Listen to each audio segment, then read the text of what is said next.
Borxhet dhe projektet pa standard janë problemi kryesor për infrastrukturën rrugore në vendin tonë. Kështu është shprehur sot kryeministri Edi Rama gjatë inspektimit të punimeve në aksin rrugor Tiranë-Elbasan, punime të cilat rifilluan një muaj më parë.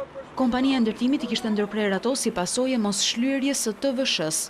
Zhbllokimi i kantiereve të mbetura të peng në zinxhirin e borxheve ka nisur. Do të bëjmë çmos që gjithë këtë punë të savonisur ta vendosim në shinat e duhura të respektimit të afateve dhe cilësisë, dhe nga ana tjetër të mund të rehabilitojmë çfarë është e mundur në kushtet kur tani më një pjesë e gjërave janë të palëvizshme, sepse projektet janë bërë dhe punët kanë nisur ashtu shatrapatra siç ishte zakoni.